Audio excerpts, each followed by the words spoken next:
My name is Onrie'S.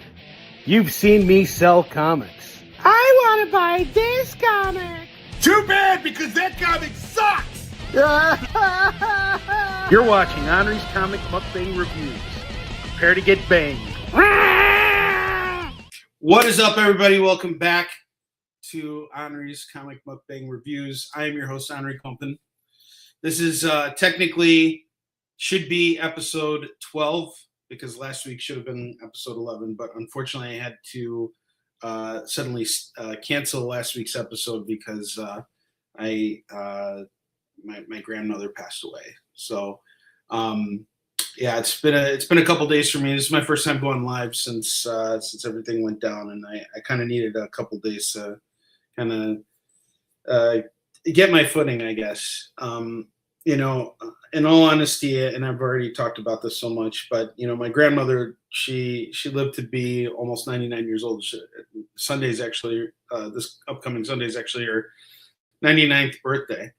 So she had a really long run, and she was already pretty non-responsive for some time after you know, for a few years. So I had the unique opportunity to, you know, say my goodbyes to her multiple times. But, you know, I think what's really kind of made it hard after everything was done is just, you know, coming to the understanding that an entire generation of my family is now gone, you know, and a part of that generation that's been around my entire life. And, you know, I'm in my 40s now. So that just means I'm that much closer to becoming a grandfather. Hopefully not too soon. But anyway, and I got to say, you know, dealing with grief is never an easy thing. And grief comes in all kinds of forms. And, you know, we deal with it in different ways. Like, honestly, because my grandmother had such a long life, and because she, you know, died at such a, you know, she had such an amazing run at life, you know, I didn't really feel the need to cry. I didn't, you know, and our family's pretty sturdy about that. Like, we really don't we have like a no crying policy, especially in public. So, and I'm not even kidding. Like, we handle grief in such strange ways, most of the time through humor. But, you know, when the dust settles and everything is, you know, quiet again, that's where things kind of tend to seep in. And honestly, the one thing that has really gotten me through it all, aside from you guys reaching out to me and expressing condolences, I really appreciate that, is this big stack of comics here that I'm going to review. And I'm really looking forward to it because I've had quite a few adventures over the last few days. I've gone to numerous comic shops and, you know, started building out a huge collection for what I'm going to be showcasing for my first Whatnot show that's coming up on Saturday. And I'll run a commercial for that in a moment. But aside from that, I've also finally completed my John Byrne run on Fantastic Four. So everybody says issue 292, where you see Adolf Hitler on the cover of Fantastic Four. I'm going to show you guys that cover real quick. 292. Hold on. Just so you guys can kind of see that cover. I mean, the show, you know, like, it's really important to show Hitler on this show. I don't think we can do this any other way. You know, like, if we're going to have a show where we review comics, like, you need to have Hitler there. You must show mein Führer. You can't not show mein Führer. All right, hold on. Where's, I thought I saved the image. Hold on. Shit. Save image as, where's it saving to? Desktop. Okay. So why isn't it showing up here? I saved it. Oh, because it's all doing it. Okay, there we go. All right, there we go. Hold on. Shit. Look.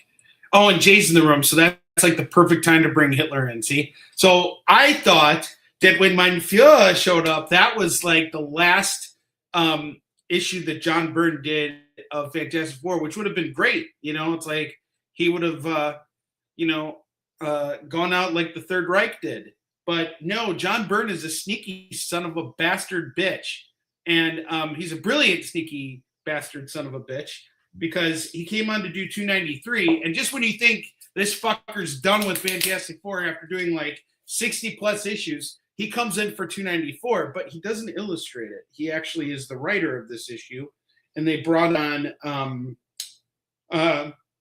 Jerry Ordway, who later did a lot of Superman stuff, to do this. So John Byrne plotted this issue, and I wanted to finish it out, because like I've already read the entire run. So like, and this was such an investment of my time. I mean, like we're talking 60 plus issues. It took me a year to read through all this stuff.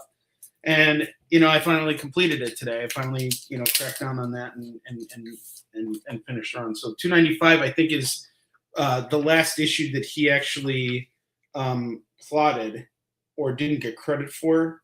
Yeah, he has a special thanks here. So special thanks to John Byrne. So there was that. So I got those 2 issues. And then, while I was there, I was like, they had the 25th anniversary cover for 296 going for like such a good price. And I was just like, I can't not have this in my collection. So once I read through these 3 issues, I am now moving over to Mark Waid's run on Fantastic Four, which I read a lot of, but I didn't have a chance to go back and read it recently. So I wanted to kind of refresh myself with it. And then I'm also reading Frank Miller's Daredevil. I'm on issue 172 now, I think, or 171. 172. So the first appearance of Kingpin in a Daredevil book, I recently finished that one. That was really cool. Because prior to that, Kingpin was not a typical Daredevil villain. He wasn't a Daredevil villain at all. And Daredevil had a really kind of like a swashbuckling type of attitude towards everything. And it wasn't until Miller came on that the character became a lot grittier. And so it's really interesting going back and revisiting this. But, part of the thing that's been really great about having all the single issues for this is that you go back and read the fan mail at the end of the books, and seeing people's reaction to Elektra and Bullseye and all these things was actually really interesting. So I've been enjoying that. I've also just finished reading the Spider-Man Cosmic Adventures. I'm continuing to grin and bear it as I read through Tom King's Batman. I have not been enjoying that very much. I'm in the middle of the jokes and riddles right now. And eventually I'm going to do like this thing where when I finish a big run of something like John Byrne's Fantastic Four, I'm going to do like an actual sit down where I like analyze the hell out of it, because it's such an amazing body of work. And I'm going to do that with a lot of the runs I read. But tonight we're here to review comics from last week and this week, including Absolute Green Arrow #3, which, as Jay has just mentioned, has been extended to 12 issues now. That is amazing. And speaking of which, Jay has offered an open invitation on the black market for me to come visit his show on Saturday evening. So I will be on there too, and I'll share links as well. So I'm looking forward to that. That should be a lot of fun. And it'll be the first time that Jay and I are going to be on screen together since I departed from the experience. So that's going to be a great time. And Jay, I'm really looking forward to it too. Thank you for the invitation. Before I dive into this, I just want to do a quick I want to show you guys a quick advertisement for my Whatnot show, and it'll give you guys an idea of what to expect when you're watching it. So just shut up and watch this, okay? Shut up and watch this video.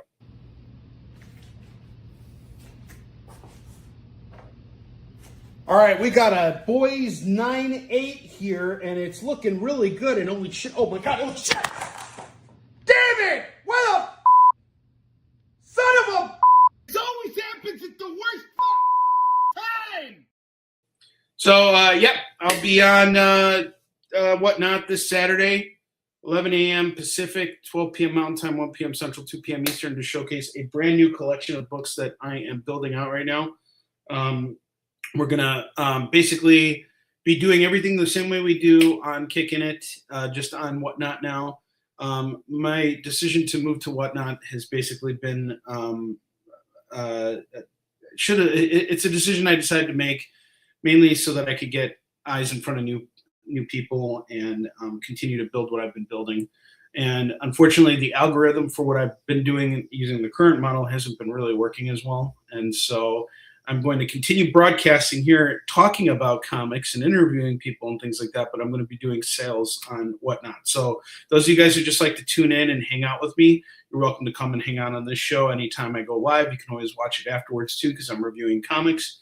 And, if you ever have, you want to know what my take is on stuff, just always, you can always watch old episodes. And that's the one thing that, I think is really important. A lot of people who work in comics actually don't make the time to read comics. And this is, I think, an important part of what our business is, if you're going to be a part of this, you have to know what's going on and you have to actually read the comics. It's not just about who said what, who did this, who's working on this, what news is out there.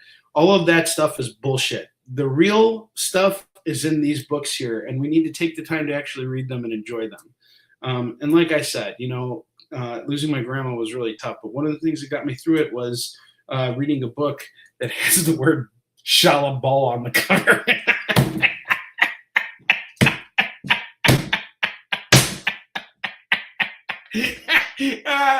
All right, let's get into it. Fantastic Four, First Foes, Shalabal.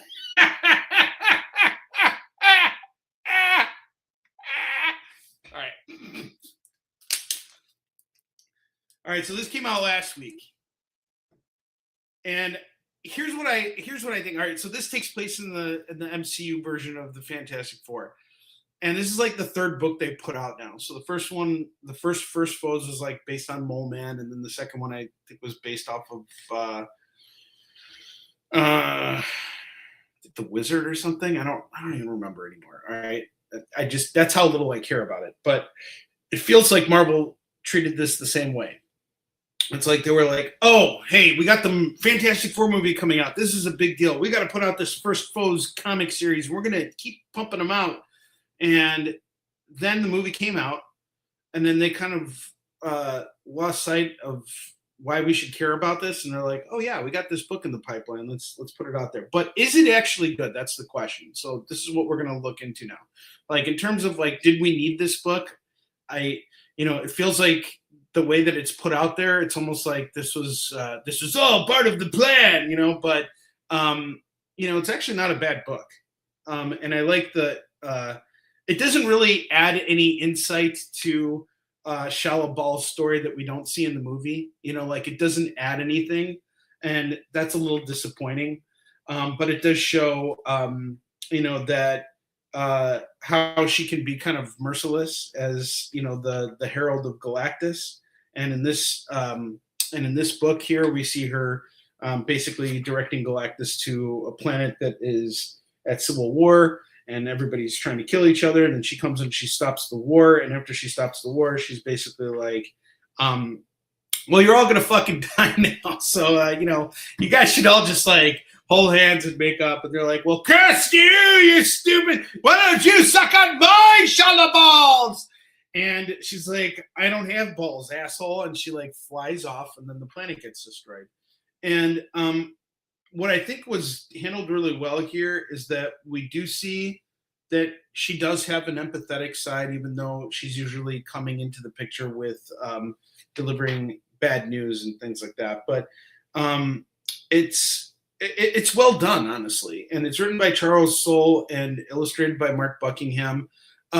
I don't think you need to run out to the comic shop to buy this, but if you ever come across it, it's not a bad book to have or to read. I mean, it was okay. I'll give this a 3 out of 5. It's just an average book. I wouldn't say it was like, oh my God, it's amazing, but it's not bad either.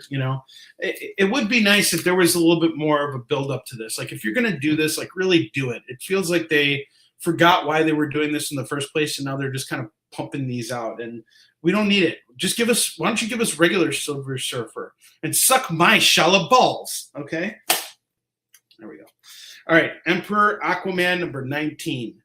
I love Jeremy Adams as a person, and when I say that I love him as a person, I love his passion for comics. And when I've talked to him in person, I can see that he really loves his job. He loves that he gets to be the guy to write Flash and Green Lantern and Aquaman.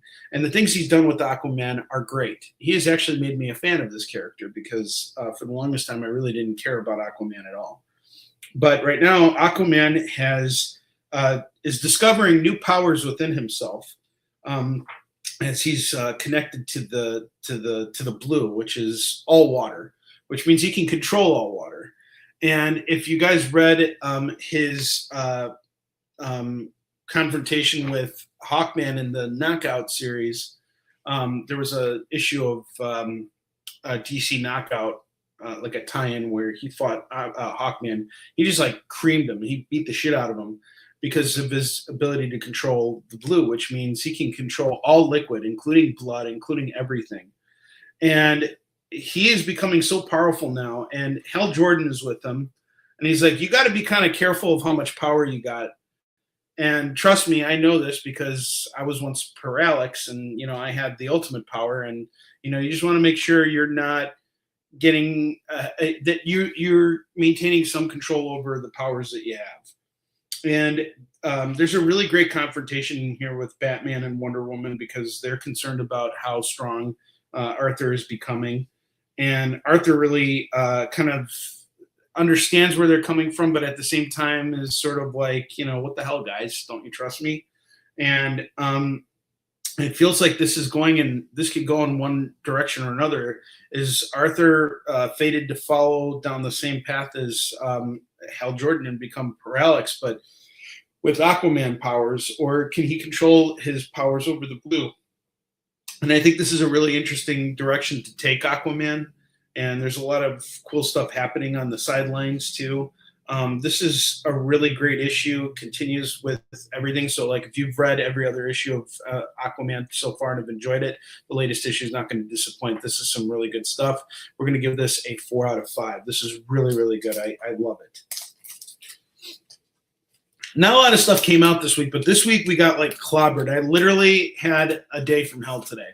So every week that I start broadcasting, I usually send out my newsletter so that people know when I'm going to be live. And I've been having problems with my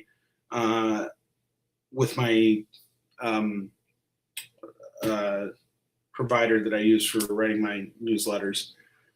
And I had to restart writing my newsletter 3 times today after rewriting it every freaking time. It was really annoying. And then after I finally got it done, I was looking forward to picking up new comics.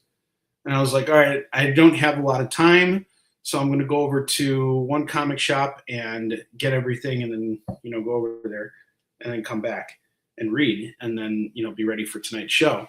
So I went to the first comic shop and they had about 80% of what I needed. Sorry, they had 90% of what I needed. Then I went to another comic shop, which should have been open but wasn't. It was supposed to open up at 3 and didn't. So then I had to go to another comic shop. They only had the other 2 books that I needed, but I still needed 1 more. So I had to make another stop at another shop. And it was just like, fuck today. I just had such a hellish day. But then when I got home, I had to read like 12 comics and I had to do all this within like 2 hours. So I've literally just read every single comic that came out this week in like one passing. And so, yeah, it's a lot of this stuff is still going to be like really fresh, but I'm actually really proud of myself because the books that I'm reviewing right now were books that I picked up last week. So yeah, anyway, we got Clayface Celebrity Dirt here. So Clayface is getting a movie soon. And, you know, like DC's obviously trying to capitalize on it. And so they're now making a Clayface comic. Is it good? Yeah, it's not bad actually. Honestly, if you read Joker, The Man Who Stopped Laughing, is it The Man Who Stopped Laughing or The Man Who Laughs? The Man Who Stopped. Yeah, it was The Man Who Stopped Laughing. It was a 12-issue miniseries by Matt Rosenberg where there were 2 Jokers at war with each other. This is kind of following that same kind of concept. You know, there's a Clayface. He's in Arkham Asylum, but now he's escaping, and there is another dude out there pretending to be Basil Carlo. And is he the real Clayface, or is the guy who escaped just from Arkham Asylum Clayface? Like, we're about to find out. It's an interesting murder mystery story. Off to a good start.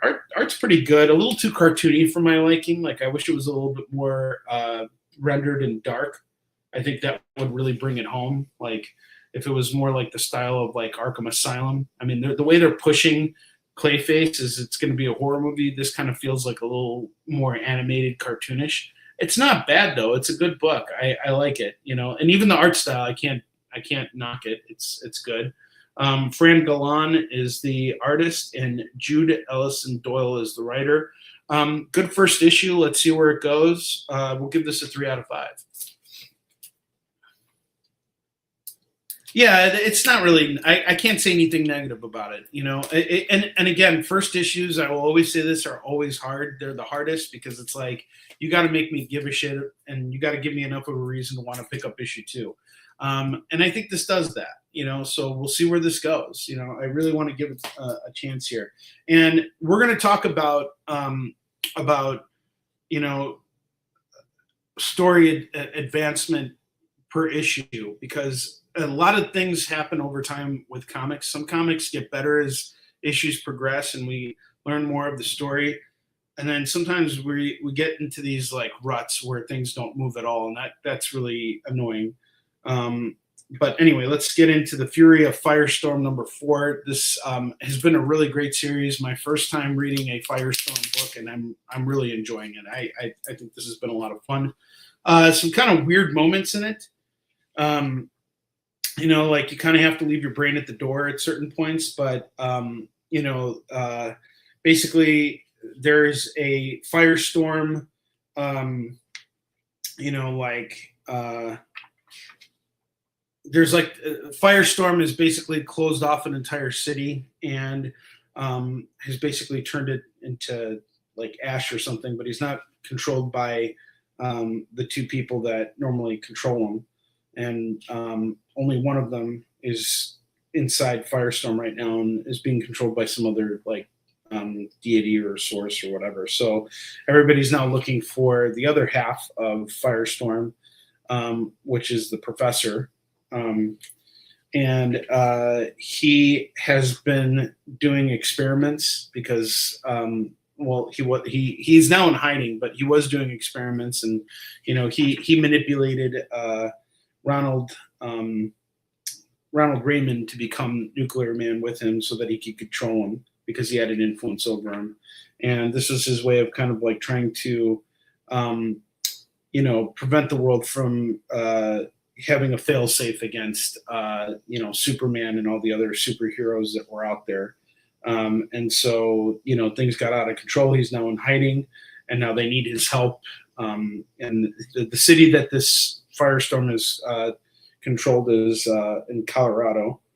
And so now they got to go back to Colorado and stop him. But some really great stuff with the artwork here. The artwork has been fantastic. I really like Jeff Lemire on this. He's also writing Absolute Flash and has been doing a really good job with that too.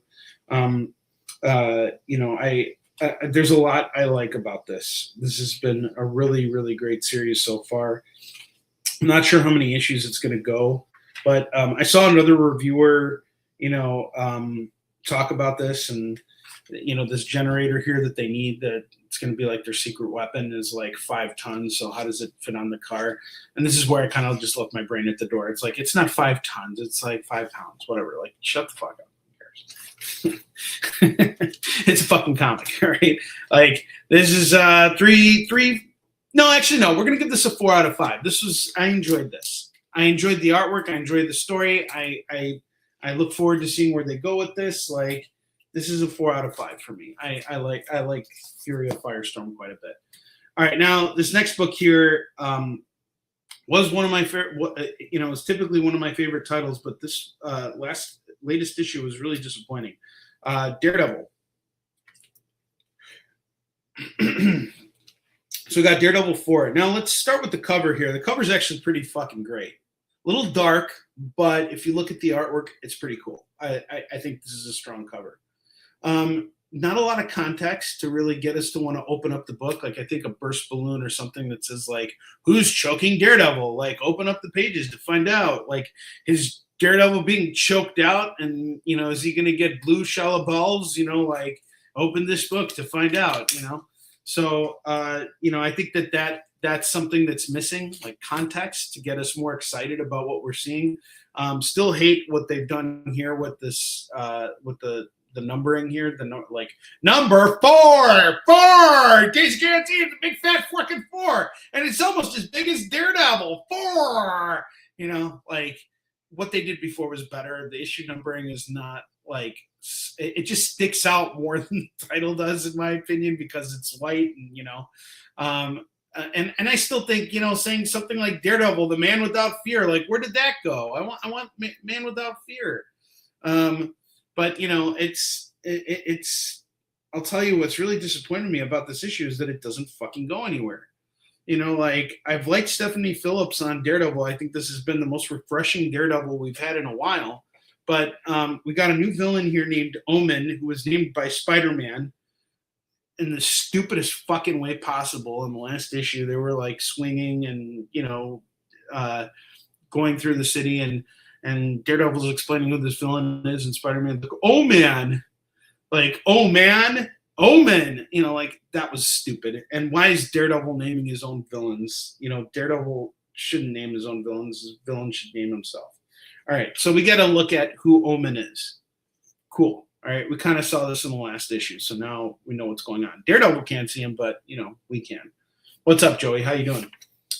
And the art here is not the problem at all. I really like it, but then they bring in Leland Owsley, and that's cool. I thought seeing the owl is cool. But a lot of the story focuses on these two detectives and them investigating what's going on with Omen. Omen is going around and like basically killing people and poking out their eyes. When he initially attacks Daredevil, he basically says that I'm going to kill Matt Murdock, or I'm going to kill Daredevil. I forgot. He said he's going to kill somebody. I think he's going to kill Matt Murdock. So now there's like they're the two. The detective is investigating and all this stuff, and meanwhile, Daredevil has been captured by the Owl, and the Owl's like, who saved him from being killed by Omen. And the Owl's like, I didn't do you any favors. Like, I'm just like, here to like, protect an investment or whatever. It's fucking stupid. Like, why did Owl show up at this moment? What's going on here? Like, this doesn't make sense, but there's some really cool sequences here. The artwork by Lee Garbett is really fantastic. Daredevil's kind of losing sight of certain things, and he has some memories with Stick, which is cool. But then we see Omen at the end again doing something ominous because he's an Omen, But I don't feel like this really moved the story forward. We don't know more about Omen. It's just more setup. And when you get to issue 4, I kind of want more than just more setup. Like, get to the fucking point already. We're on issue 4. Let's learn something about this guy that's actually going to make me want to pick up issue 5. And honestly, this did not want to make me pick up issue 5. Now, the question is, will I pick up issue 5? Yes, I will. I will read it. But with this Daredevil series, I've been wanting it to be like, it's been stellar so far. This is the one issue. This is the first issue that's kind of disappointed me a little bit. And I get it. Some stories need a little bit more time to like kind of like, expand and blow up a little bit. But this one just kind of fell a little dry to me. So this gets an average rating. It's a 3 out of 5 for me, which means it's average. And if you're reading the Daredevil, I think you should have this. I think once we get the whole story, I might go back and appreciate this issue more. The artwork again is not a problem here. There seems to be more setup. And that's my biggest criticism of this issue. Is a lot. We've had 4 issues of setup now. Where's the fucking payoff? Like we don't need to wait until issue 6 for payoff. I have a feeling that's what we're going to get though. So issue 5 is going to be more setup, and then issue 6 or 7 are going to be our payoffs. That's too long. Let's let's keep it moving, people. So issue 4, 3 out of 5. This is normally a 4 or 5 out of 5. So that's a little dip for Daredevil, but we'll see what happens with the next issue that comes out. Again, this is a quality book, so I'm not trying to knock it and say it's a shitty book that you shouldn't read. And if you've been reading it, you're going to want to have this issue. You're not going to want to like skip over this because it's not the best issue in the story so far. It's just a part of the story. It's like asking someone, what's your favorite fucking Star Wars movie? Well, it's all one fucking movie, one fucking story. All right, fuck you. Eat shit, asshole. Joey's been chilling and promoting all day. Nice. And he's got a pre-launch for I Need Your Skin too. Awesome. Joey, drop the link. You know, do what you do, man. I'll share it. We'll share the link out right now. All right. We're moving pretty good. We're almost through last week's comics. And then we'll be starting on this week's comics. All right. So next up, we got Absolute Catwoman #2. I like this issue a lot. I feel like this issue really delivered in terms of moving things forward because it's only got 6 issues to do it. So there's not a lot of time for bullshit. And what's really cool about this is we learn a little bit more about Absolute Selena Kyle's world. She grew up hanging out with these girls, and they formed a gang called Calico, where they would go and rob people and stuff like that and steal stuff from the rich. And there's a lot of connections to the past and to the present and all that stuff. Really great artwork. Feeds really well into everything that's they're building in the Absolute universe. Even the art style kind of feels a lot like Nick Dracota's, even though it's not. Scott Snyder co-wrote this with Chi Grayson. But this is really good stuff. I really enjoy it. It reads well. It's a good action series. There's a mystery here. We're building up to something interesting. We're learning more about these cool characters in the Calico, and I like it. So this is definitely a 4 out of 5 for me. I think Absolute Catwoman has been a lot of fun. So make sure you're picking this book up too, especially if you're a speculator. I have a feeling about this. So Absolute Catwoman, definitely a home run. This should be in your collection. And Joey just shared his Kickstarter link for I Need Your Skin #2. So he released issue 1 this year. So next year he'll be putting out, or pretty soon he's going to be putting out issue 2. Congratulations, Joey. That is a huge monumental achievement. Getting issue 1 done is enough of a task, but getting to issue 2, that is where things really start to unfold. So best of luck to you, and you know you'll have support from me. All right, the last book of last week's reviews is Absolute Batman #22, which is an automatic 5 out of 5 for me. And not because I'm on the same bandwagon as all the speculators are. I actually think this is a very well-written comic. It is a damn good written comic. And let's study Absolute Batman for a minute, and let's compare it to Daredevil, okay? So I'm going to say this in all fairness. Absolute Batman #4, the 4th issue of Absolute Batman, was absolute rubbish. It was fucking bullshit. I fucking hated that issue. And if you go back and read Absolute Batman #4, it's a total filler issue. And the whole point, they even got a different artist in, so it's not Nick Dracota. And in that issue, they explained why Absolute Batman changed his outfit, and he wasn't wearing the traditional Batman attire that we know in the regular Earth. He changed it up and, you know, did all the things that he did to become Absolute Batman. Fucking, we didn't need that. Especially, it was really immersion breaking when you look at those first 3 issues and then you read issue 4 and you're like, what the fuck is going on here? Why are we getting this? I don't need this. It was a filler issue. And this, I don't feel like is a filler issue. I just feel like it's more unnecessary plot building. I think we could have gotten, you know, the story I think we can get to the point quicker, you know, but that doesn't necessarily mean it's a bad book. It's just, you know, there we go. But in comparison, Absolute Batman #4, not the best book. I will revisit it though, and maybe my opinion of it will change. I doubt it will, because I just think it was a filler issue. It felt like a filler issue. It is, for all intents and purposes, a filler issue. But now we're on issue 22, and honestly, the first like 10 issues of Absolute Batman, I kind of felt like it was not really doing anything really spectacular. I felt like it was sort of like establishing old tropes and doing things for the sake of throwing off the reader and like switching up things. So like it's the opposite. It's the rule of opposites. Everything is the opposite of what it is in another universe. But now we're on issue 22 and things have really heated up, and heated up in the sense that things actually happen in this book, and it's not an underwritten book. It's a book that feels like it's moving and it has a story to tell, and it does have a story to tell. There's a big revelation at the end of this issue that I think will change things forever going forward, and I'm not going to spoil it on here, but it explains why Batman and Harley Quinn are a team in this absolute universe, which never made sense to me. Doesn't Batman work with Robin? Nope. Robin's actually, all 5 Robins have formed a Voltron, and they're trying to hunt down Batman, and that's what's basically happening. Is Batman is being hunted down by the cops and the Robin Voltron, and him and Harley Quinn are working together. And again, the artwork in here is not Nick Dracota. They actually brought in a different artist, but the style of the art fits the feel of Absolute Batman. So even though we don't have Nick Dracota here, it's not an immersion breaking experience. This was honestly a really solid read.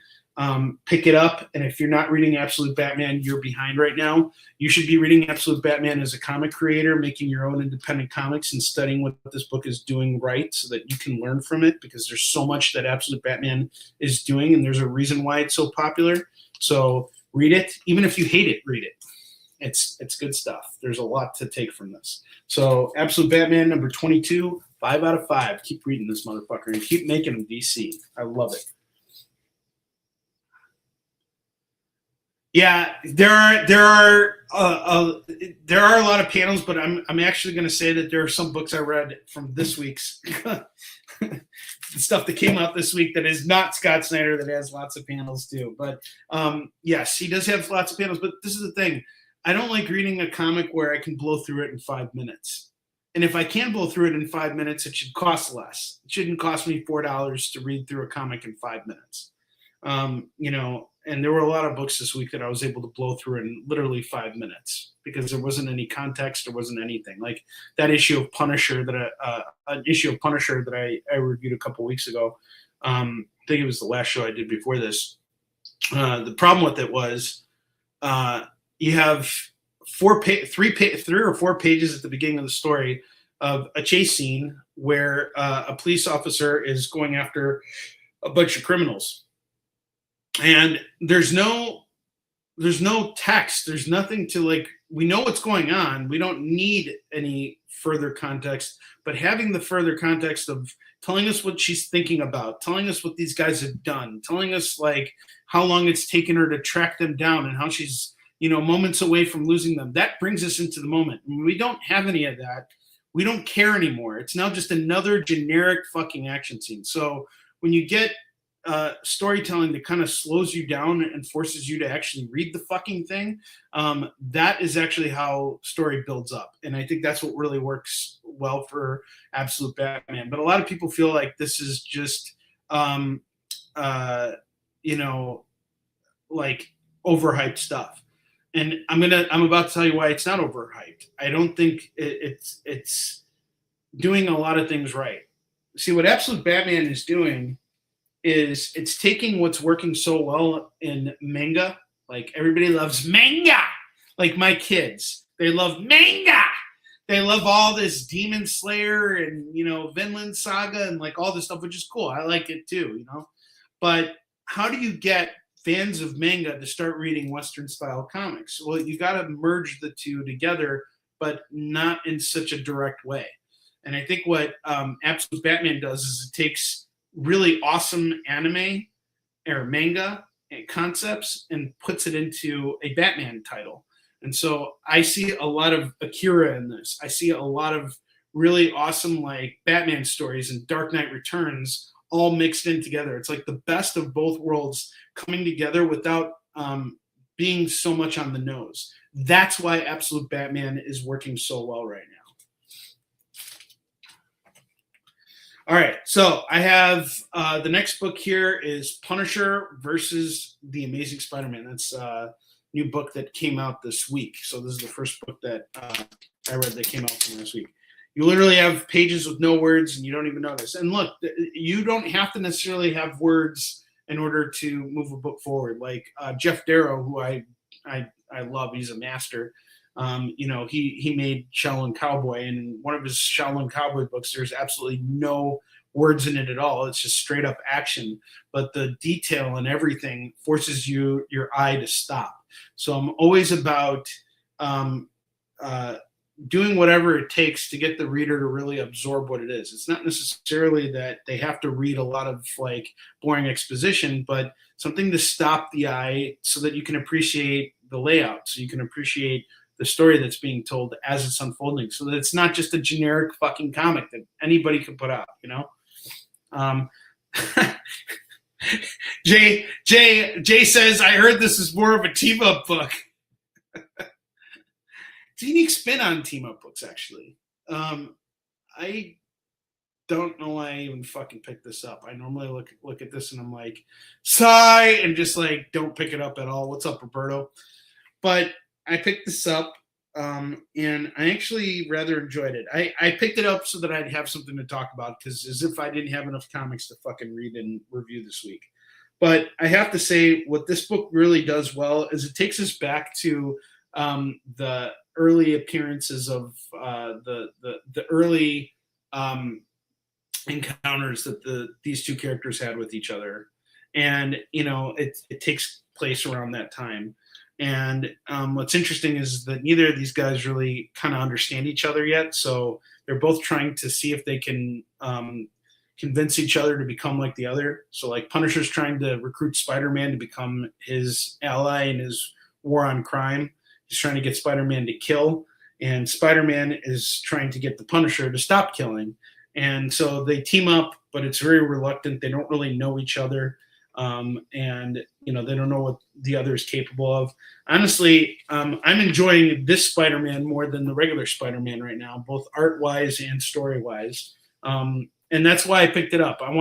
If a new Spider-Man book comes out, I pick it up and I look at it and I'm like, is this better than current Spider-Man? And right now it is. I'm really just not a fan of the Amazing Spider-Man ongoing right now. I think it's just been really boring. Now, is this the most exciting Punisher Spider-Man team-up book ever? Not really, but I mean, we got the movie coming out in a couple of weeks, and we know that the Punisher is going to play a role in it, and that he's going to be a supportive role to Spider-Man, and of course they're going to do something with this. So why wouldn't they? They'd be stupid not to. So is this a good book? Yeah, it's decent. It's a 3 out of 5. It's not much else I can say. It's an average book. Artwork's good. Writing's fine. Like, if we get another issue of this, great. If this were to be the last issue and we never got anything else, I don't think I'd give a shit. I don't think I would like go hunting down this series. I will buy the rest of the books and review them now that I have it. But I mean, is this something that like we needed that like really expands upon the Marvel universe? That remains to be seen. So we'll see what the team has in store for us. Great artwork. Again, I really like Matteo Delafonte's artwork. Dan Abnett is telling a pretty decent story so far. So let's see where this goes. It'd be cool if Jackal shows up in here, because they met under those circumstances. So we'll see. All right, next up, I got Rob Liefeld's Bad Rock #1, which is illustrated by Seth DeMoose, who I had the pleasure of having dinner with last year at Cincinnati Comic Expo with Kyle Northrup.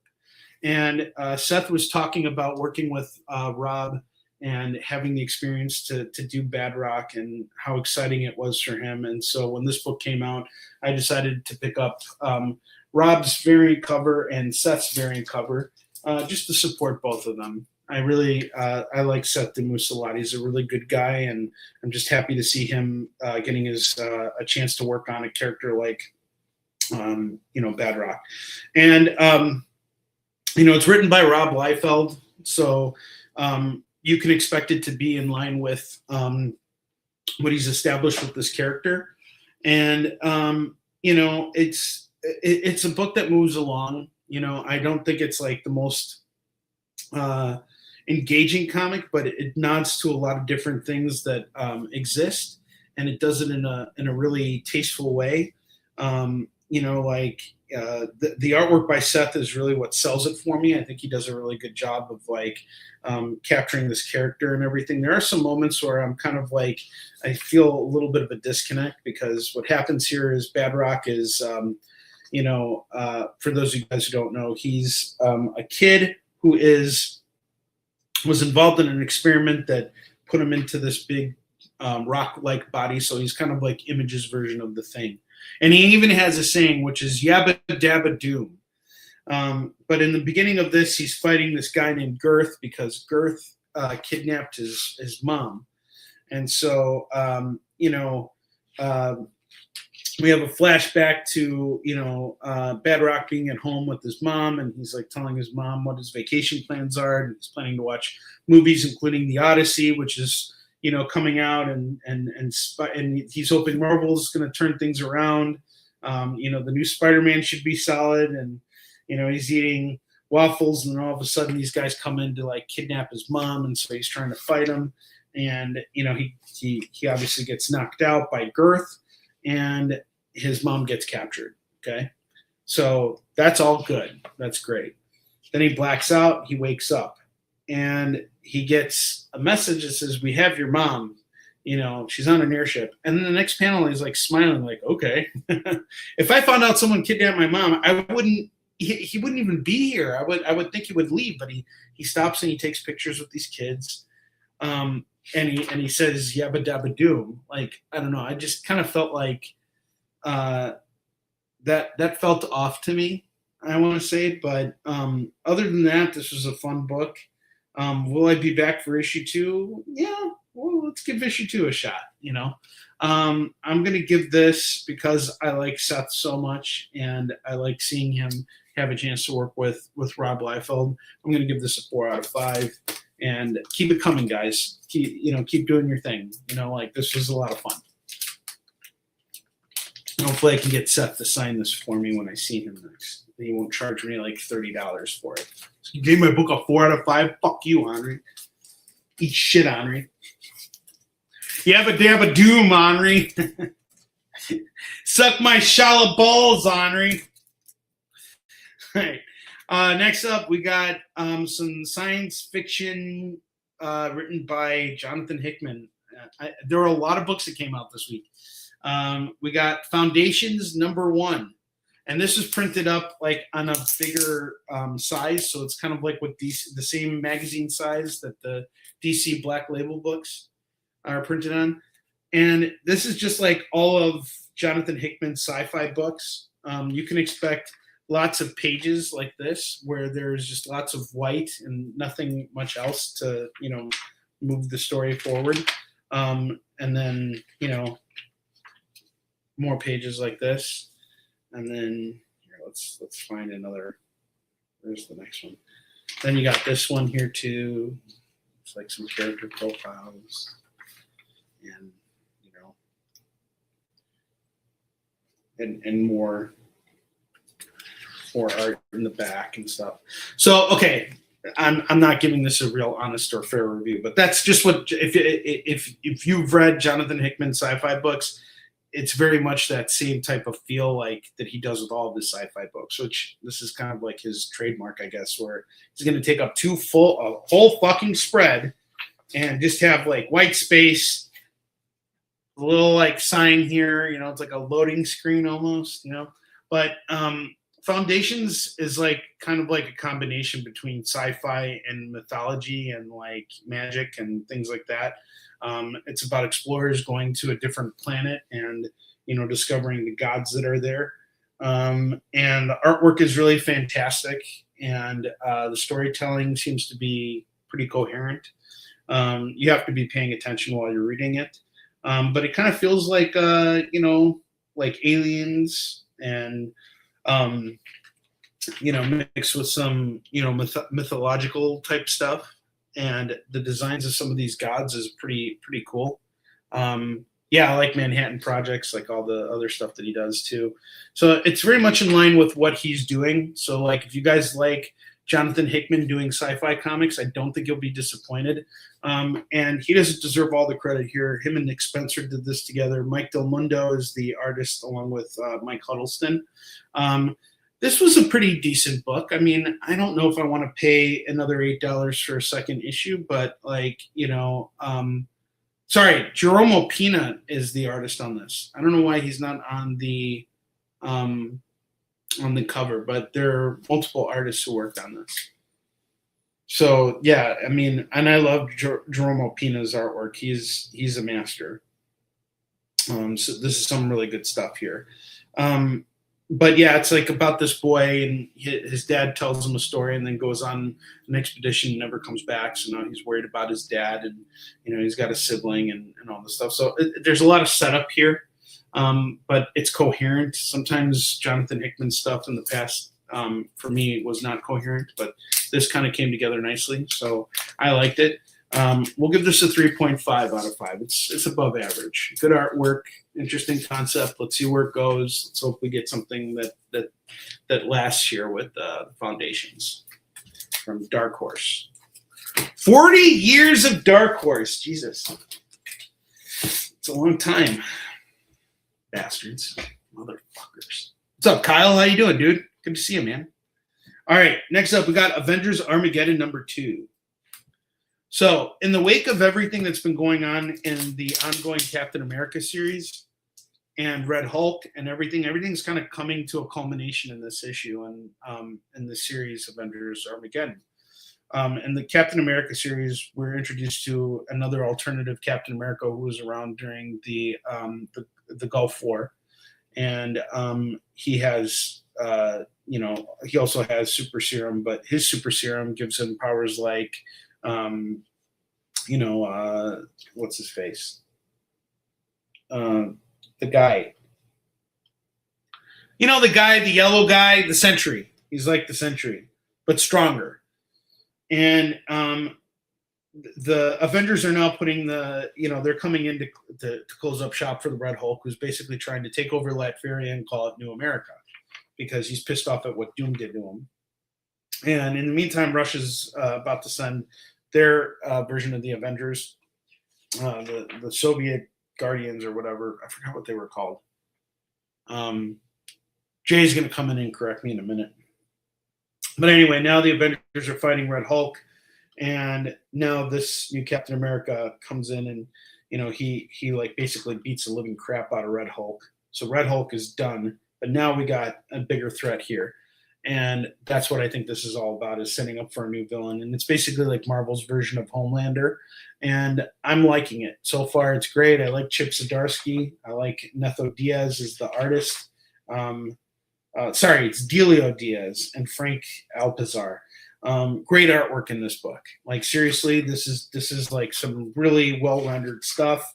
And you know, I'm curious to see where things go. I was actually kind of pleasantly surprised with this because I was not expecting to enjoy this. I thought this was just going to be another yawn fest, like character soup, too many characters and all this stuff. But it's actually pretty good. I like it. So Avengers Armageddon is going to get a 3.5 out of 5, another 3.5 out of 5 for me. So this was good.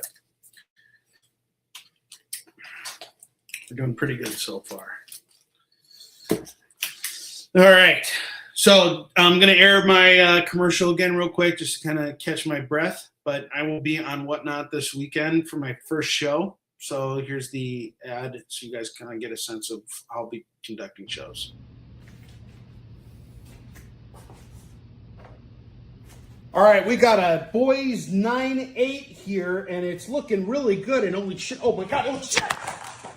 Damn it! What a son of a! It always happens at the worst time.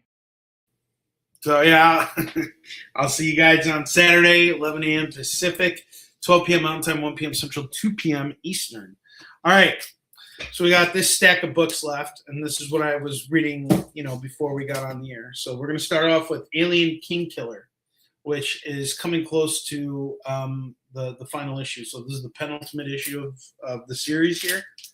And what's interesting is we kind of learned the secret of the main character here. There haven't been a lot of aliens here, and there haven't been a lot of like scary moments in this. And now we find out why in this issue. And the main reason is because, and I suspected this because it was heavily hinted. The main characters in the story are a combination between humans, synthetics, and aliens. They have all three of their characteristics inside of them, and that makes them extremely powerful and very dangerous. And they basically are ruling this planet here, and it's an interesting concept. But there aren't a lot of aliens, and it's not a lot of killing. But honestly, this is written by Saladin Ahmed, who I have not been a big fan of as a writer. Like, I didn't care for his Daredevil run and the stuff he did with Miles Morales' Spider-Man. I didn't really care for it. But this has been a really good story. I've actually rather enjoyed this. So, anything King Killer, we're going to give this a 3 out of 5. Pretty average issue, and it's fun. I liked it, so picked it up. If you want the whole series, and the next issue is the last issue. So we'll see where it goes. Hopefully there'll be more gross alien stuff. I haven't seen a single face hugger in this book either in this series. All right, next up we got Absolute Flash number 17. Really fucking enjoyed this. God damn it, this is great. Everybody's always talking about Absolute Wonder Woman and Absolute Superman and Absolute Batman. No one is talking about Absolute Flash. Absolute Flash is actually really fucking good. It's a damn good book. I love it. The more I read it, the more I like it. And what they've been doing with Grodd here is fantastic. The artwork is great. The story's moving at a great pace. It's just not getting the same attention as Batman. I think it's because the Flash is not considered to be as big of a character. I don't want to spoil anything for how this issue ends, but it ends on a really down note. Something really shocking happens at the end, expected but shocking, and it's really depressing. But it also sets up for some bad shit to be coming down in the future. So this is a great book. I'm really looking forward to seeing what they do next. Flash has a very interesting backstory to it, and anytime I've read Flash books, I've always found them to be really riveting because there's just so much going on in the world. Like, it's more than just the rogues; it's what's happening down the line in time, and it's more than just a guy running around really fast stopping bad guys. Like, he's always dealing with these really earth-shattering dilemmas, and Absolute Flash kind of continues that while flipping the script, doing very much what Absolute Batman, Superman, and Wonder Woman have been doing to great effect. This is just not getting the attention it deserves. It's a great book, so we're going to give this a 4 out of 5 for Absolute Flash number 17.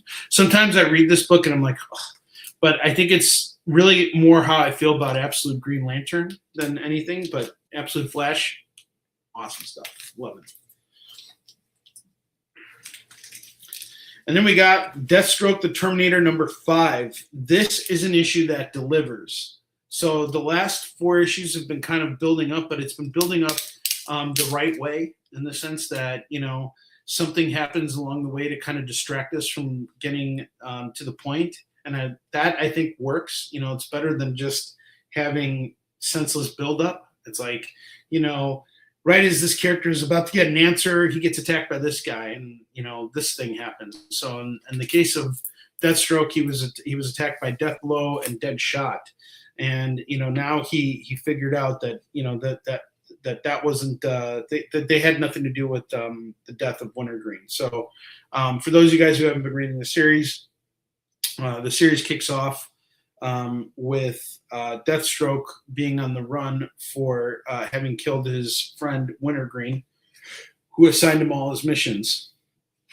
And it's written by Tony Fleeks, who does Stray Dogs and Feral, and it's illustrated by Carmine Di Giamonico. And his artwork is fantastic. He did a Joker series.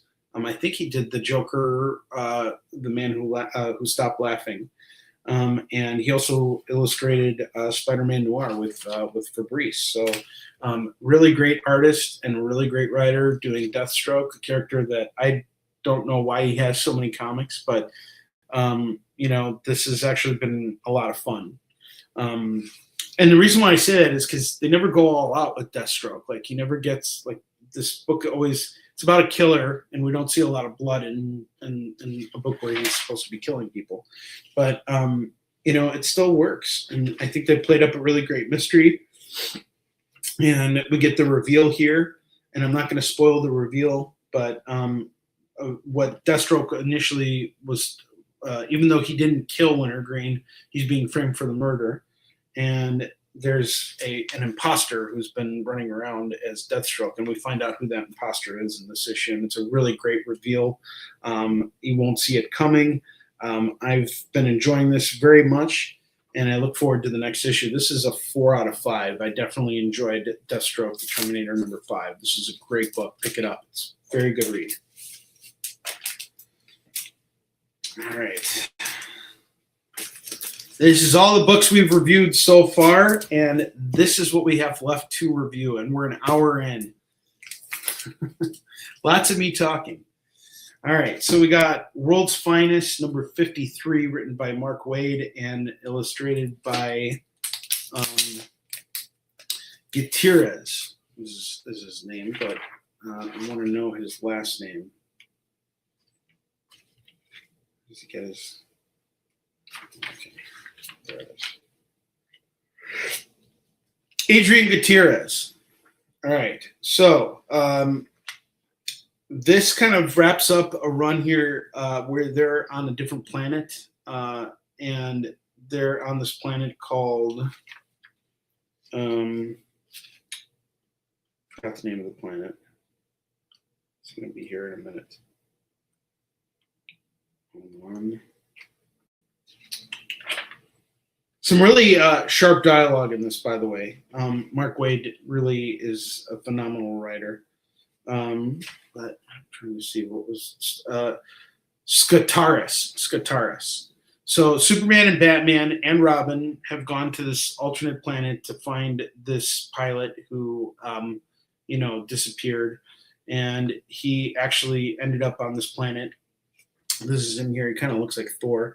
And he's now kind of like ruling this tribe. Meanwhile, and he's fighting this army that's run by this bad guy named Tyrant Rex, who captures Superman and casts a magic spell on him and turns him into a zombie, and basically does the same thing with Batman. So now Robin is sort of like the only hope that everybody has. And Robin really steps up in this issue, and there's some really good moments in this. There's a part here where the main or the guy who was on Scataris, the leader of the tribe, he goes, "I'm starting to feel like a supporting character in this story."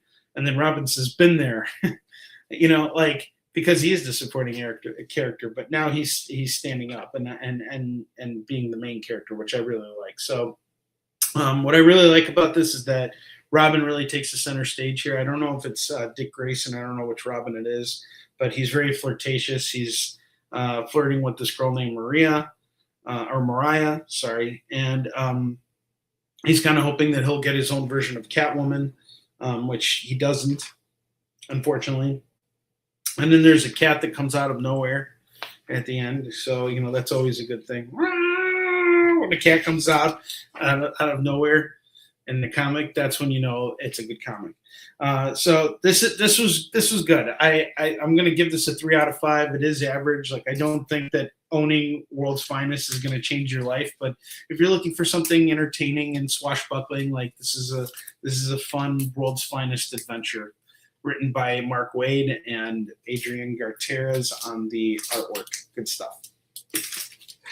Oh my God, there's so much filing to do after this. Lobo #5.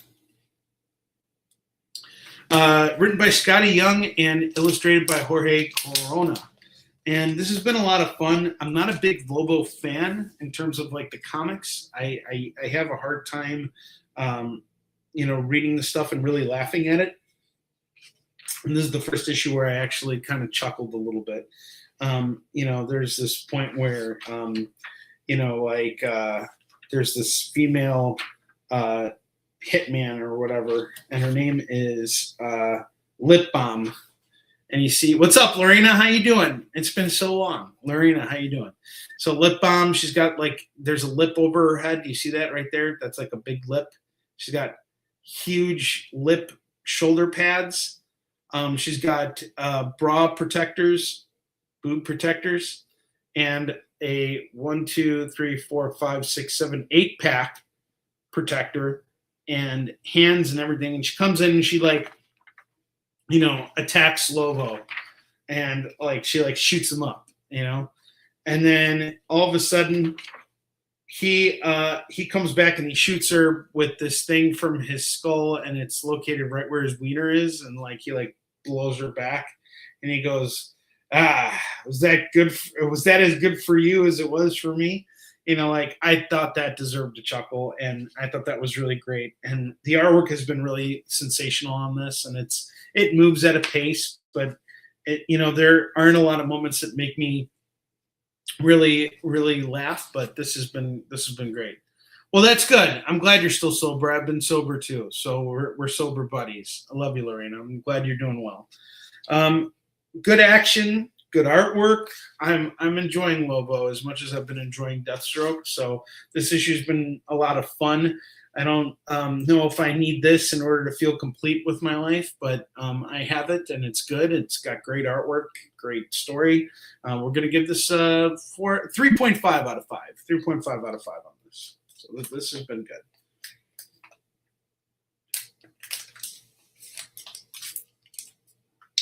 All right, so earlier Joey was talking about too many panels, too many words, and, you know, like, you know, that can really bog you down and make you feel exhausted when you're reading a comic. And given that I had to read so many comics today, it didn't help that Fantastic Four 14 was one of those books that was really bogged down with a lot of context. Now, was it a good book? Let's look into this. So the focus on this book is on Ben Grimm and Alicia Masters' adopted children, Jobin and Kala. And basically what's going on is everybody's sitting down to dinner, and you know, Sue's like, where's Reed? And she goes to get him, and then she's gone for a minute, and then Johnny and Alicia go to get him, and then they're gone, and then things like, what's with these assholes? I'm gonna go get him now. Lily, what's up? How you doing, Lily? Lily Kim, is that your son Max? Lily's got a son named Max too. He's much younger than my Max, but he's a Max.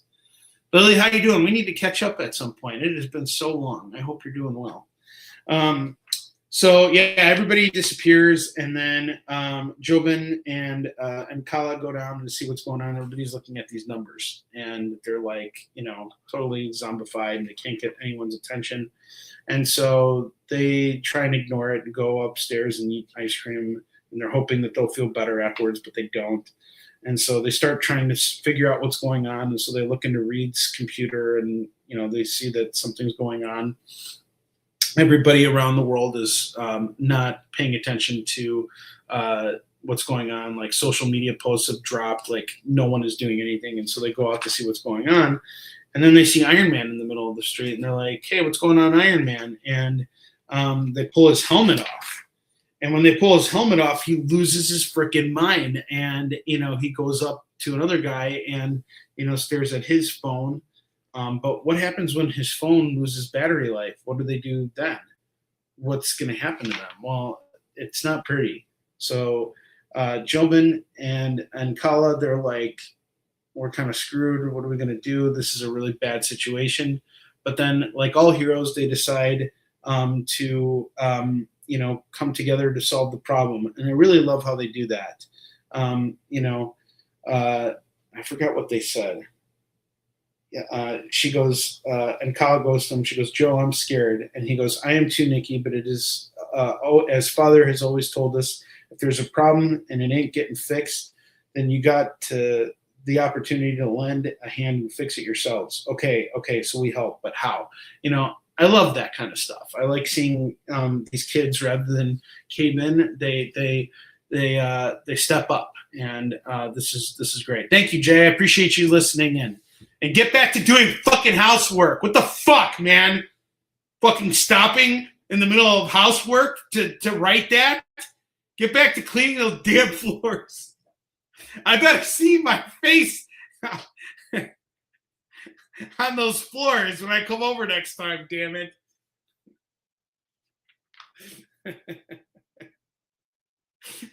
Don't you dare fucking stop doing housework to write fucking comments like this. And that goes for all of you too. You get back to your fucking housework, damn it.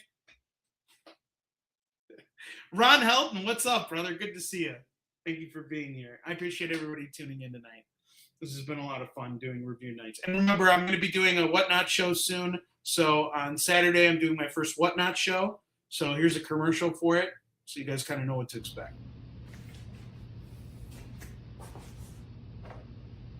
All right, we got a boys 9-8 here, and it's looking really good. And holy shit! Oh my god! Oh shit! Damn it! What a son of a! It always happens at the worst time. All right, so yes, I'll be selling comics on Saturday for the first time on Whatnot. I'm moving my platform for sales onto the app, so you guys can tune in and hang out with me over there. This is going to be sort of like the move for the future for me. So I am really going to commit myself right now to getting on Whatnot and doing everything on there. The reason why it's taken me so long is because I like using StreamYard, which is what I use to broadcast to Facebook and YouTube. And as you guys can see, it gives me the wider lens and it gives me a little bit more control. So, you know, that's one of the things that I have been trying. That's why I've been using it and avoiding Whatnot for so long, because on Whatnot you have to use the vertical landscape through your phone. So it's going to be a change for me, and I don't like having to do everything through the phone. But you know, I have to be honest in saying that my sales have dipped a lot on my sales shows on here, and I think a lot of it has to do with the algorithm on social media and stuff. So like from what I understand, Facebook really doesn't want you know, me selling on here without them getting some kind of cut from it. So it's been hard getting new buyers on from Facebook and YouTube. So I'm moving over to Whatnot right now to see what we can do to change that. So it's going to take some time, I know, but I'm going to have a lot of fun doing it. And honestly, I just want to have excitement when I go and I talk about comics with you guys. I think that's really important, whether I'm talking about stuff that I'm reading or stuff that I'm producing. You know, I want there to be excitement. So anyway, let's keep going with Fantastic Four here. So, you know, and Kala and Joe Bell, like they come up with, they start working on a way to help everyone, and they solve the problem. They do it in a very unique way. I'm not going to give it away, but, you know, it's a pretty good issue of Fantastic Four. And there's a side story afterwards that I really didn't care for. And it has Misty Knight, Hawkeye, and Echo, and Daredevil in it, and Hobgoblin. And apparently the story gets concluded in Wolverine number 24. It's like a side story, like a backup. I don't care for it very much. But it seems like it's like something Marvel's doing, like where they have the story printed in certain books and you have to get the other book to see what's going on. But this was a good issue. I liked it. We'll give it a 3.5 out of 5. You know, there have been better issues of this Fantastic Four series so far, but this one has been pretty decent. This one was good. I want to see the series. I want to get on to the next big story with this, and I think it's just taking a little time. So they're doing these like adventure stories, which, you know, honestly, having read all of John Byrne's Fantastic Four, that's what the book was founded on, was a lot of like, you know, short adventure stories, you know, but like let's do something big now. Let's make this exciting. All right. So next book here is a really hard book to find. This book put me, this is the reason why today fucking sucked so fucking hard, is because tracking down this fucking book here was a pain in my fucking asshole. It was so fucking hard to find this book because most comic shops did not order it. And the reason why they're not ordering it is because they're just not selling a lot of it. So they just didn't order it. But it's the last issue of the series, Smile for the Camera. A lot of these books are actually going up in value because there's not a lot of them out there. Smile for the Camera takes place in the Smile universe. If you guys have seen those two horror movies, the Smile 1 and 2, I really like the movie, so when I found out there was a comic being made, I kind of jumped on board with it. And this is the last issue, and the first time I'm reviewing any book from the series. So now that I've read the whole thing, I can kind of tell you what my thoughts are on it. So Smile for the Camera focuses, has a very different focus than the movie does. So the movie focuses on the victims and their traumas and how the smile demon kind of like infects them and slowly, corrupts their life and then corrupts their mind and then takes over them and then kills them and passes on the smile disease to another victim, right? Well, we're seeing that happen from the outside. So the story starts with a group of models. One of them saw someone kill themselves at an airport tarmac. He was, infected, and he threw himself into the, into the propeller of the plane and died. And so she got infected, but she had no idea what was going on. But we're seeing the infected deal with the demon stuff from a different perspective, from the perspective of the main character who is the last one to get infected. And now she's got the virus and the final book here. And, we keep thinking that, so far, everything we've seen from the first two movies and everything up in this issue, we, have seen everything. We know we have a pretty good idea of how this is going to play out. But the way it ultimately plays out is really different than what you're expecting. And I really, really like what they did here. And it really kind of doesn't add to the smile. It adds to the smile allure without interrupting the stories that are being told right now in the movies. And I like this. This was actually a really fun read. Not really scary. I wasn't like, this isn't something that's going to keep me up at night. But I enjoyed it. It added to the lore in an interesting way. And I don't want to spoil it for you guys because what happens in this last issue is kind of interesting. Leaves a little questioning, but it's still a pretty good book. Was it worth going out of my way to get it? I'm not going to answer that question. 4 out of 5 on this. No, 3.5 out of 5 on this. Sorry. Not going to be that fucking generous. Don't worry, I'll be a lot nicer with the books that are coming up. We had some good books that came out this week. A lot of shit came out this week. Like, I'm not kidding. There were like 12 new books on my pull list. Like, this is everything from this week and last week, but I still have this pile here. It's like we're still going strong here. All right, so I got 5 more fucking books here. Oh,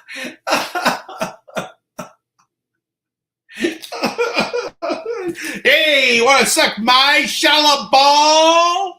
Shallow ball? Shallow ball these nuts in your mouth?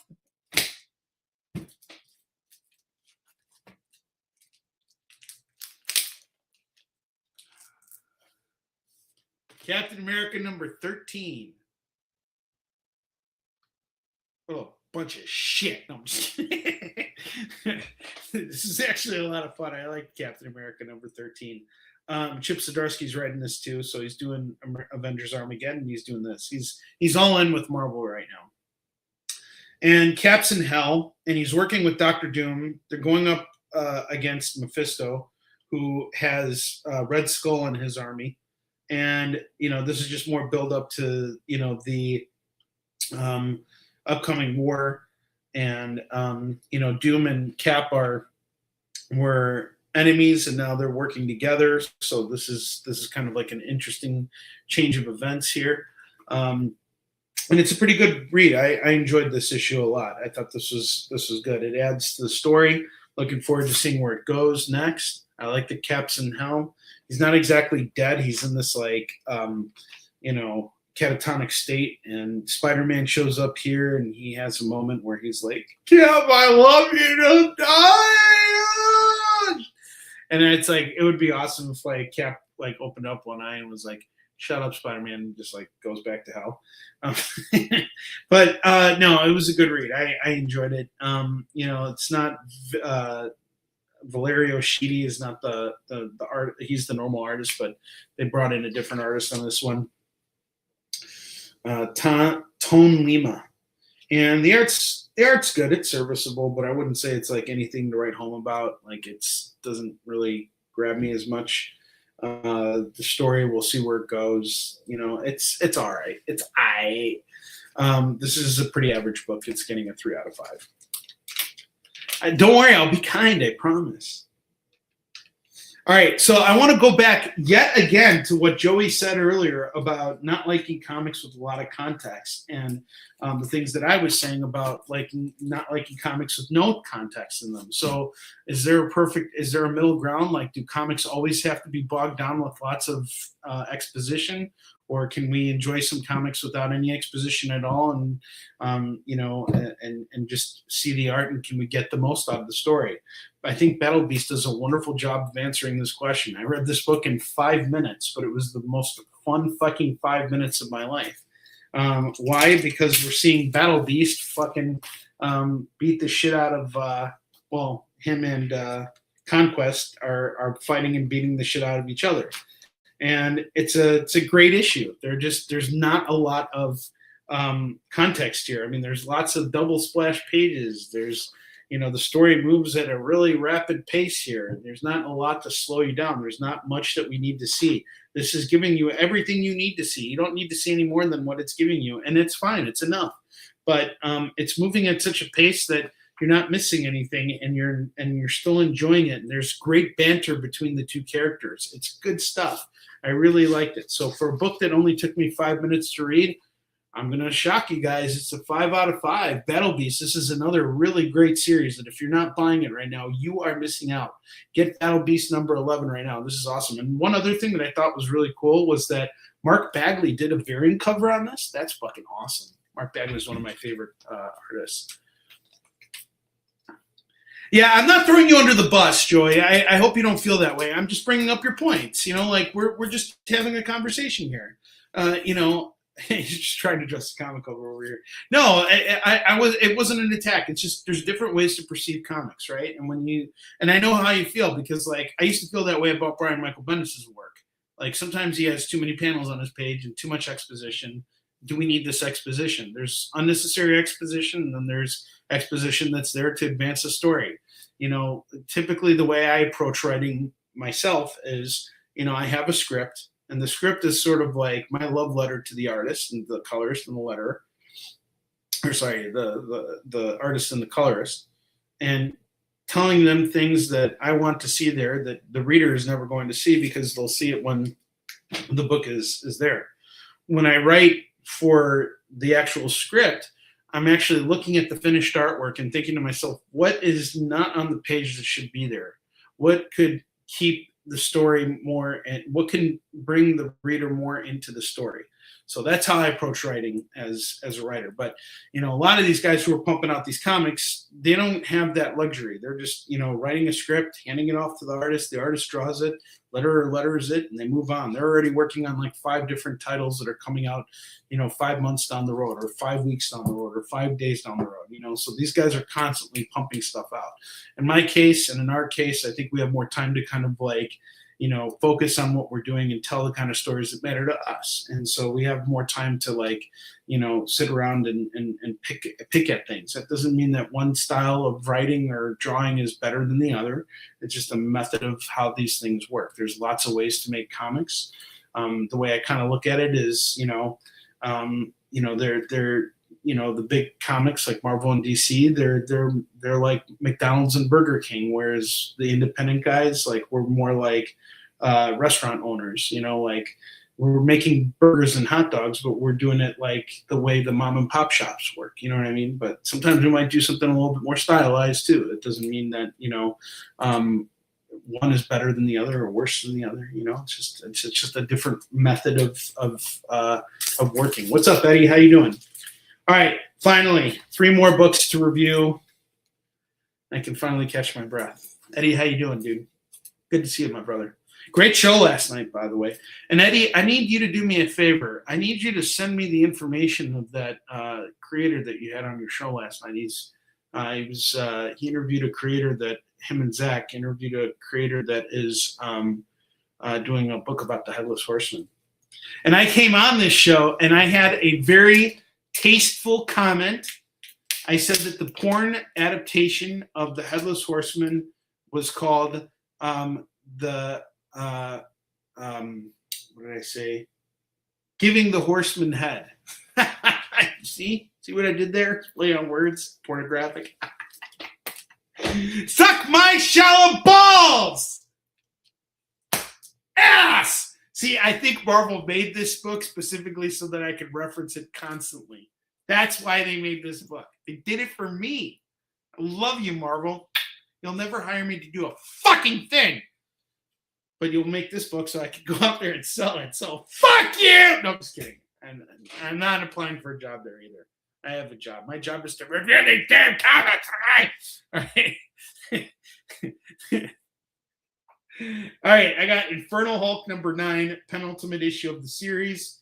Brother Voodoo and Bruce Banner go to hell so that Bruce Banner can get his Hulk body back. And there's some really interesting dialogue in here. This has been a really great series so far. And they've been holding back on bringing Nick Klein in. But, the artist who's been filling in for him, Gorham, has been doing, a really good job. Meanwhile, Adam Gorham. Meanwhile, Infernal Hulk is marching his way towards Washington with his army of monsters, and they're planning to take over, the United States and, rule the world and all this stuff. So that's pretty interesting. So there's obviously going to be a big battle between Hulk and Infernal Hulk. And we're getting a nice build up to that. I'm enjoying the fuck out of this. This is really good. 4 out of fucking 5. This is really good. Liked Infernal Hulk a lot. 2 more books. You can suck my shallow balls. Yabba dabba doom. All right.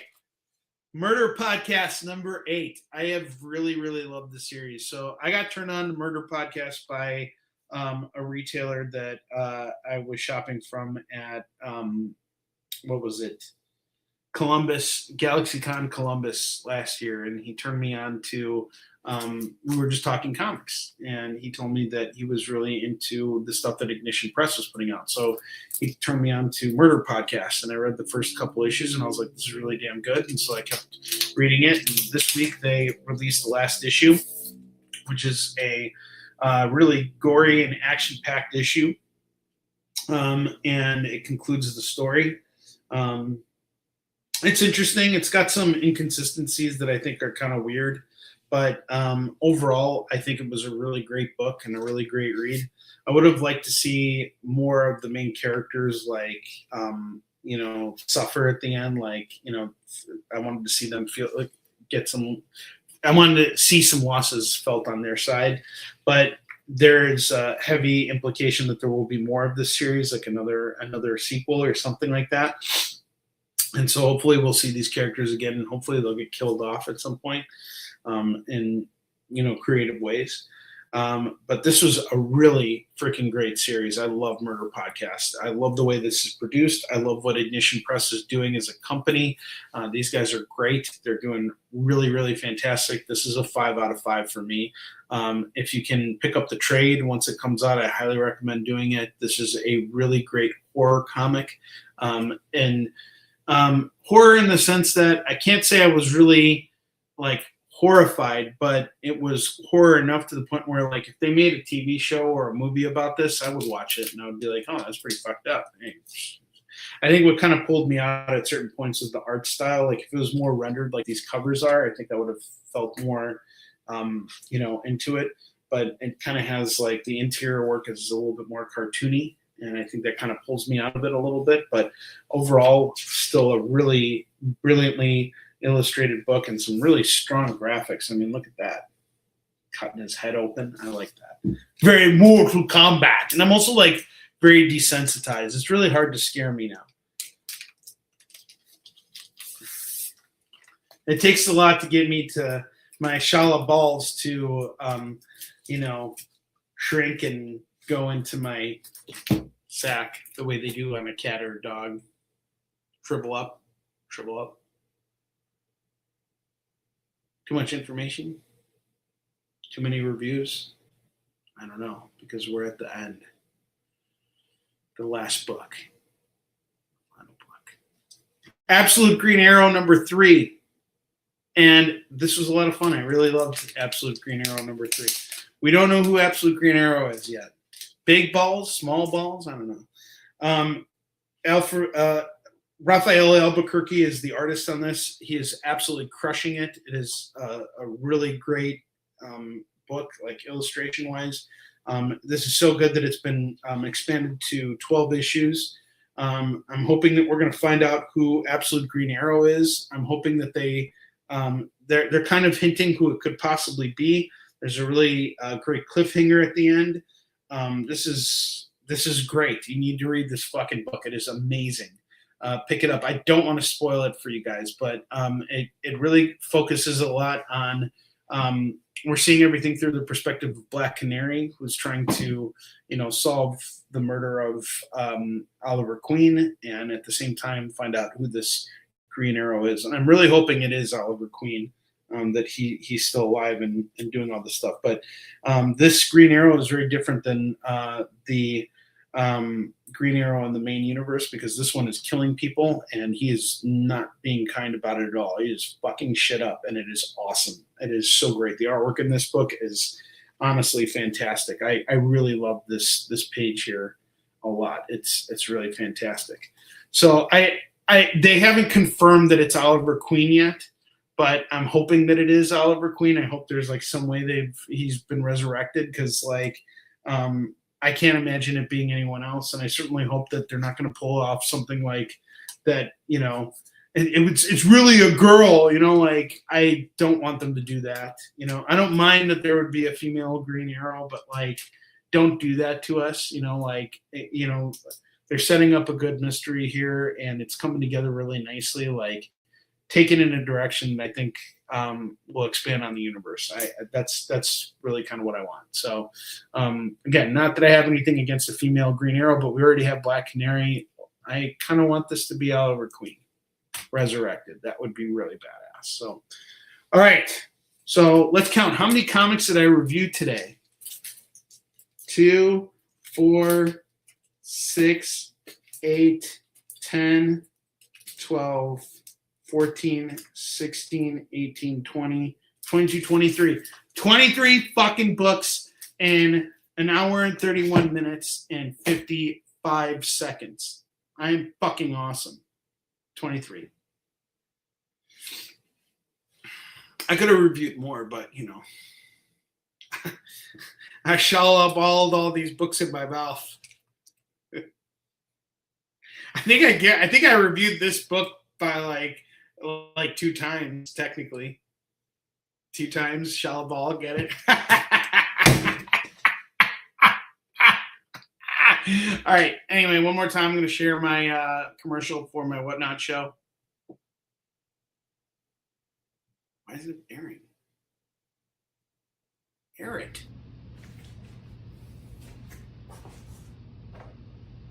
All right, we got a boys 9-8 here, and it's looking really good. And holy shit! Oh my god! Oh shit!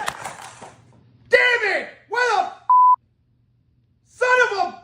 It always happens at the worst time. All right, so going to Whatnot on Saturday. I will see you guys there. In the meantime, I'm going to be stocking up on books. So this weekend, I'm going to be doing the show. So far, this is the collection I have built for you guys. And we're going to be doing $1, $2, and $3 comics. We got FOMO books for you guys like we always do. And we're doing everything on Whatnot. So if you come on there, you pick up books, you pay for them right away. I ship them right away. It's going to be a lot quicker. We're going to get through things really fast. And I'm going to have a chance to go out and buy more stuff. Also with Yushin Shin Kickstarter stuff, I will have some exclusives for you guys too. I'm picking up the Absolute sketch cover variant that we did for it tomorrow. So we will have that and all kinds of other stuff. So I don't know if I'm going to do a separate like Warline Yushin Shin March show. We'll see how things go, but I'm really looking forward to moving to Whatnot. Looking forward to seeing you guys next week with another mukbang. And I appreciate you guys hanging out with me today as I reviewed all these comics. I'm totally out of breath now. I love you all. And suck my shallow balls. See you on Saturday.